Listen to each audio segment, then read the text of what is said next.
Les effets pervers de la compensation carbone. On en parle maintenant dans le 11-12 avec Jean-Claude Pont, spécialiste du commerce équitable. Bienvenue Jean-Claude Pont. Oui, bonjour. Derrière ce micro, c'est un plaisir de vous accueillir comme chaque mardi. Alors, c'est vrai que le contexte, c'est qu'il y a une nécessité de réduire très fortement, voire drastiquement, les émissions de gaz à effet de serre. Oui. Alors, bon, j'ai pris ce sujet-là parce que j'ai lu une enquête du CCFD, Comité catholique contre la faim pour le développement, Caritas, sur un projet de Total Energy au Congo, où il y a ce problème de compensation carbone qui se pose. Alors pour expliquer un petit peu le principe, la compensation carbone, ça date au protocole de Kyoto, une des premières réunions en 1997 qui a soulevé vraiment les problèmes de pollution, de risque de changement climatique, etc. Et donc on a attribué aux États un quota d'émissions de gaz à effet de serre à ne pas dépasser, et avec l'engagement à le réduire même dans la durée.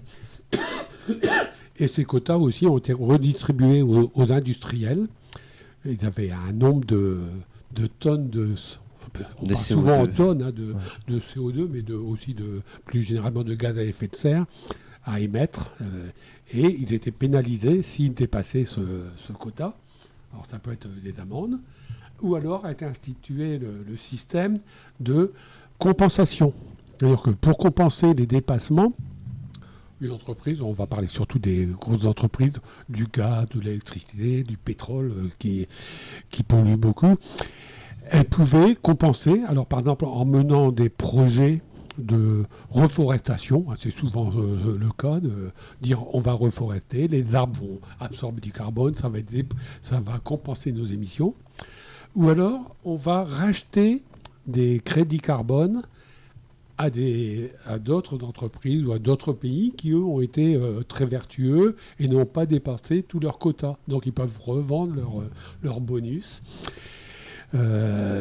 Alors, ça peut paraître intéressant, mais moi, je pense quand même que ça a un effet. Ça pose question, quand même. Ça pose question. C'est-à-dire que par un tour pas de passe-passe, mais quelque part, sur le plan financier, de ne pas faire l'effort de réduire. Ça permet à des entreprises de ne pas réduire leur pollution, leur émissions de gaz, et de s'en sortir en rachetant ou en compensant autre part.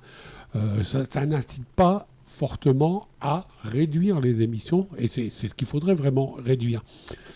Moi, je pense ça existe, par exemple, aussi, des particuliers on peut, par exemple, si on a fait un voyage en avion, on peut compenser son voyage en disant je vais replanter des arbres pour compenser le gaz qui a été émis pendant mon voyage en avion, etc. Alors, là, dans le cas précis, il y a plusieurs choses. Déjà, les gaz à effet de serre, ils sont émis aujourd'hui. Et ils vont agir pendant pratiquement un siècle. Certains gaz peuvent polluer pendant plus d'un siècle.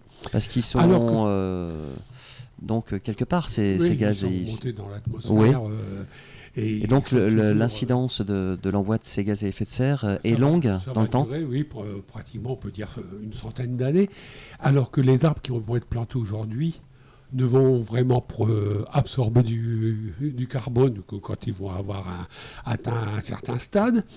Maintenant, il y a des incendies de forêt maintenant partout dans le monde, en grand nombre tous les ans. Oui. Donc ces arbres qu'on replante, est-ce que dans 1 an, 2 ans, 10 ans ou 50 ans, est-ce qu'ils seront encore là pour compenser ? C'est pas sûr du tout, avec tous les cataclysmes qu'on a, etc. Donc... par exemple, pour revenir sur le cas précis, là, c'est Total Energy qui a un projet qui s'appelle Bakassi au Congo. Et là, ils ont signé une convention avec l'État gabonais sur 55 000 hectares qui sont attribués à Total Energy pendant 60 ans. C'est ce qu'on appelle un bail amphithéotique. Alors, mais le problème, c'est que... il y a plusieurs problèmes. Le plus gros problème, c'est que déjà, ce contrat a été signé entre Total et l'État gabonais sans que les habitants de la région soient du tout concernés. Il y en a qui ont découvert ça 2 ans après que ça a été signé, au moment de la mise en place effective.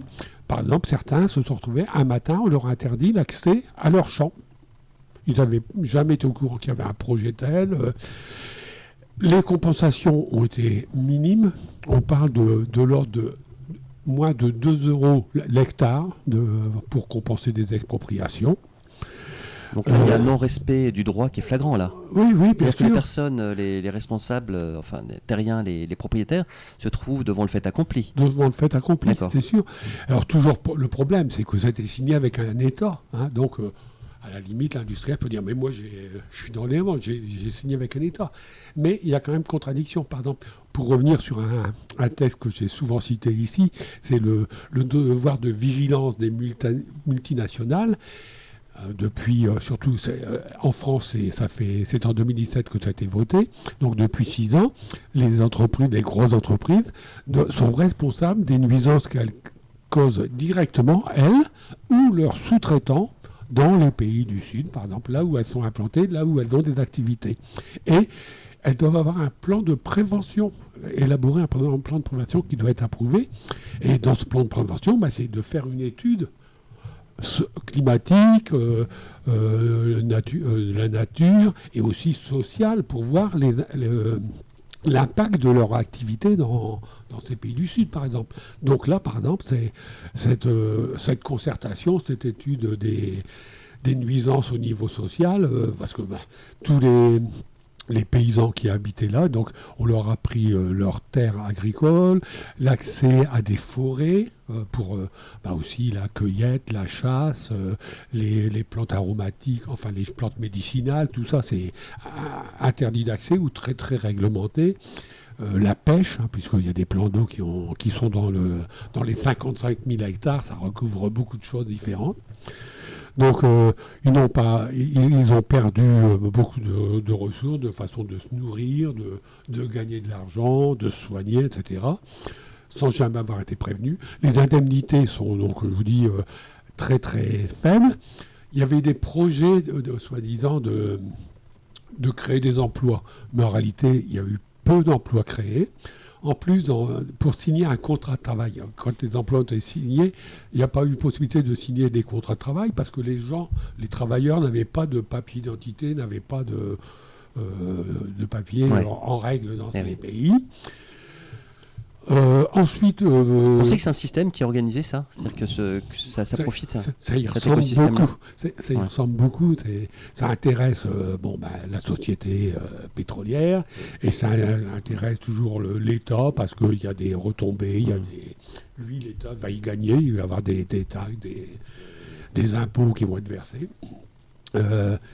Par exemple, je relisais justement un article aujourd'hui, la loi vigilance qui existe depuis 2006. Pour l'instant, il n'y a jamais eu aucun industriel condamné.